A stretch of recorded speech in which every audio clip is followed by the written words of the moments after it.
Well, and that's the whole premise of my book, is that not to challenge the system in a full frontal attack. It's to very subversively undermine the system by removing ourselves from it, to create voluntary cooperatives where we share and grow food together, share resources together, remove ourselves from the banking system, remove ourselves from the credit system, remove ourselves from the military industrial. And we've got to do it quick, because that's why I published it online. Mm-hmm. That's why I didn't go through a publisher, so it can get into as many people's hands as possible, and to create communities in cooperation with each other to remove ourselves from their systems. And it won't matter. And they will be assaulted. The outside enemy will find excuses to get in. That's why they assault anything that tries to, humans get their backs together and try to defend themselves like cows do when wolves come. Cows will get in a circle. Right. And try to protect the calves. Well, that's why they're trying to keep us divided, so we can't get together and figure out what they're doing to us. And like you said, it's divide and conquer. It's what we've been doing throughout history and occupations. It's what we're currently doing in Iraq and Afghanistan and Pakistan. Do you think Pakistan is an existential threat to the United States? No, what they're doing is further destabilizing that government. I agree. Stay there. Globalist controlled forces on record are there trying to destabilize Pakistan. Everything we said came true. Everything we've done has been right.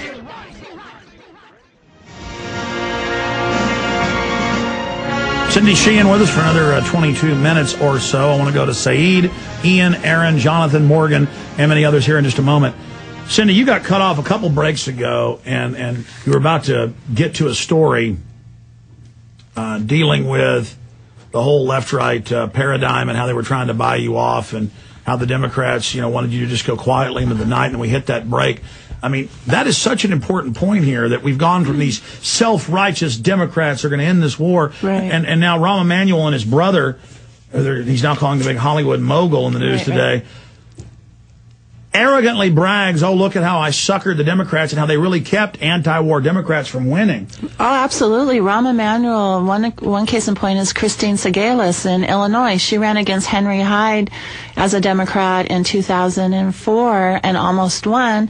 She wanted to run again, but she was absolutely anti-war. So Rahm flew in Tammy Duckworth, a disabled Iraq veteran, to run against her, beat Segalis in the primaries, but she was beaten by the Republicans. So, and then the DCCC dumped a lot of money into Tammy Duckworth's campaign to beat Christine Segalis, who would have been an anti-war Democrat. So the Democrats used and betrayed the anti-war movement to get in power. And Democrats told me to my face, Alex, many of them on Capitol Hill, if you get us in power, if you help get us in power, Cindy, because they knew the energy of my movement was powerful. They knew that their base was anti-war. Their base wasn't just anti-Bush. Their base was anti-war.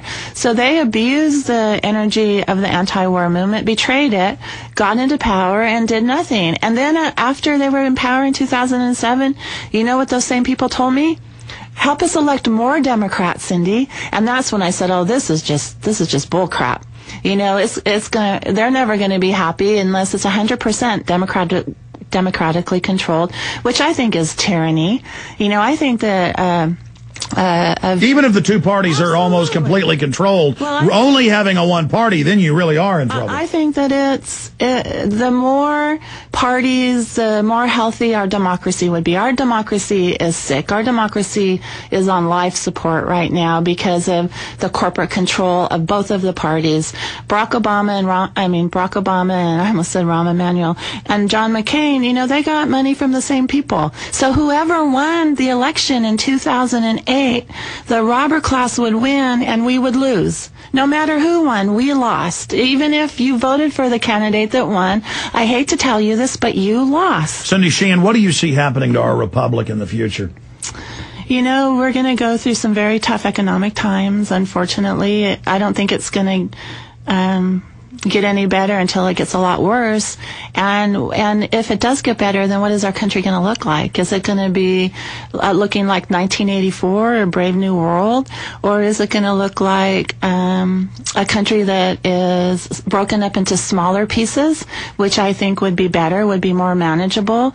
Is that going to happen with violence? Is it going to happen peacefully? You know, I really don't know, but that's why I'm out on tour, Alex. I have 3 surviving children, one grandchild, he's 1 year old, and one on the way, and I could take my kids and I could practice what I know. You know, we could start our own little community that's self-sustaining, you know, off the grid and things like that.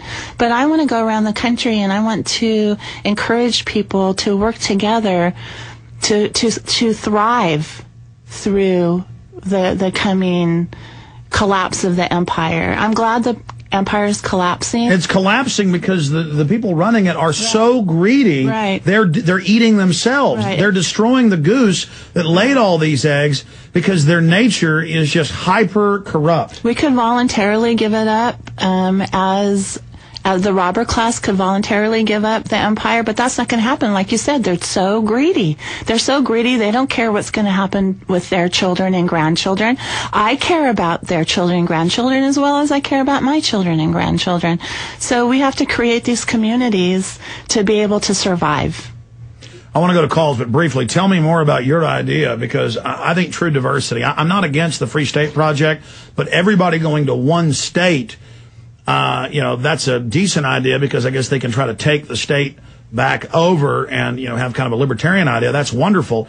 But I think it's better just to have lots of true diverse ideas, lots of communities everywhere to be examples to others. Right. And all sorts of true diversity, true liberty, you know, out there. And, you know, to defeat the globalists, they can always go after one state or one group or one idea or one leader. Right. But if we have the opposite of the cookie cutter, all of this, the words diversity again, going in different angles and directions, there's no way for them to compute, no way for them to counter, no way for them to demonize, no way for them to set up. And if good people will just stop looking for leaders, even Cindy Sheehan or Alex Jones or Ron Paul, but look to themselves to start something now. Just do it, as they say. Start taking action in some way. Doesn't mean you have all the answers. Doesn't mean you're perfect. Doesn't mean you're going to do it all right. But at least you're standing up. And doing something. And that's my whole premise, is that it's not as effective for one person or a couple of people to do a lot. It's more effective for everybody to do something.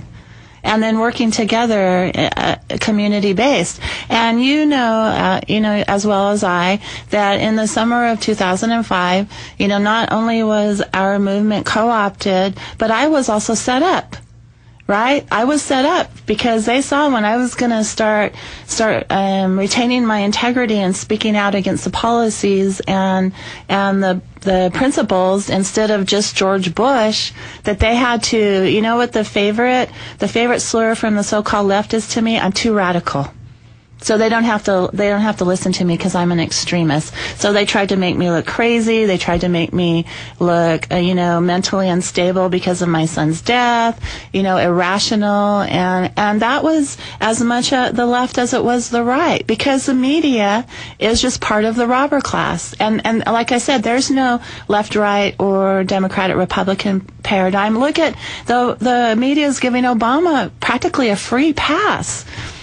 They haven't covered me and my opposition to Obama, but when I went down to Dallas the other day, we were everywhere in the news about our protests against George Bush. Why is that? Because they want to make it a left-right issue. They want to have it the liberal Sheehan is against Bush to remind folks it's the bad Bush. Right. They don't want to show you going up against Obama and shattering that left-right paradigm. Yeah, tell folks briefly what happened with Bush. When we were down there? Yeah, in Dallas. Well, we had about 100 people just marched for accountability, and we had about 12 pro-Bush people on the other side of the street. I thought that was very interesting because it was in his neighborhood, and only 12 of his neighbors came out. But we got a lot of press coverage from that, and it was good press coverage because they said accountability. They said Cindy Sheehan and the people with her want a special prosecutor. They actually did cover what we were saying instead of, the style. They were covering the substance, which I was very surprised about, especially being in Dallas. Well, I mean, that is a positive thing, and I think that's because a lot of the media internally are upset. A lot of them are moral. They're just told what to say and what to do. And more as they say no, and more as they do little things to get the truth out, I think that's what's going to bring them down. Well, and I do want to, did I say it on the air? Did I tell you when we were off the air that my radio show is going to be on in Dallas? Yeah, you were telling me it's Sundays, and give us the website for your... The radio show's in Dallas Sunday at 3 on Rational Radio. That's AM 1360. And then my show can also be heard on the internet at cindysheehansoapbox.com.